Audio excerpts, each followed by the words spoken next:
আসসালামু আলাইকুম। আমি ইব্রাহিম মালয়েশিয়া কুয়ালালামপুর থেকে। তো আজকে কথা বলবো যারা স্টুডেন্ট ভিসায় অ্যাপ্লাই করেছেন বা স্টুডেন্ট ভিসায় মালয়েশিয়া আসতে চাচ্ছেন, আপনাদের ইএমজিএস 35% হয়ে আর হইতেছে না, কি আপনার 45% হয়ে আর আপডেট হইতেছে না। আজকে এই বিষয় নিয়ে কথা বলবো। সেই বিষয়টা হচ্ছে, যারা মনে করেন এমবিএর জন্য, মাস্টার্স প্রোগ্রামের জন্য মালয়েশিয়াতে অ্যাপ্লাই করছেন, কিন্তু আপনার 35% হয়ে আপনার এডিশনাল ডকুমেন্ট চাচ্ছে। এখন কী এডিশনাল ডকুমেন্টসটি চাচ্ছে ওইটা আপনি ভালোভাবে বিবেচনা করবেন, চিন্তা করার পরে আসলে প্রপারলি যে ডকুমেন্টসটা ওই ডকুমেন্টসটা দিবেন।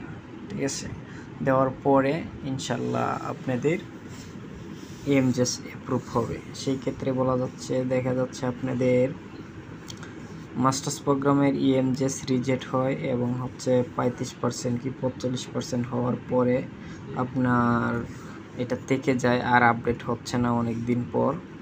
সেই প্রবলেমটা কিভাবে সলভ করবেন? সেই ক্ষেত্রে যাদের মনে করেন স্টাডি গ্যাপ 3 বছর 5 বছর স্টাডি গ্যাপ, তখন আপনি বাংলাদেশে এই 3 বছর 5 বছর কী করছেন এটার প্রপারলি একটা প্রুফ দেখাতে হবে।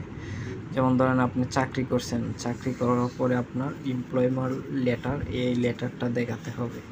হ্যাঁ, সেই লেটারটা দেখাতে হবে এবং এখানে কত টাকা স্যালারি দেখাতে হবে সেটা জানতে চাইলে আমার অবশ্যই কমেন্টে লিখতে হবে, তাহলে আমি অবশ্যই বলে দেব। তো এইগুলো যদি ইনশাল্লাহ সমাধান করতে পারেন, আপনার ইএমজিএস ইনশাল্লাহ 2 থেকে 3 দিনের মধ্যে 70% হয়ে যাবে আর আপনি মালয়েশিয়া চলে আসতে পারবেন। যেমন আমার একজন স্টুডেন্ট এরকম হয়েছিল, তার সকল কিছু সমাধান করার পরে আজকে 70% হয়েছে। তো এভাবে আপনারা কাজ করতে পারেন, ইনশাল্লাহ সব কিছু হয়ে যাইব।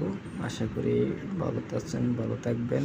আর অবশ্যই ইনফরমেশনটা যদি ভালো লেগে থাকে সবাই লাইক দিবেন, সাবস্ক্রাইব করবেন, চ্যানেলটা সাবস্ক্রাইব করে সাথে থাকবেন।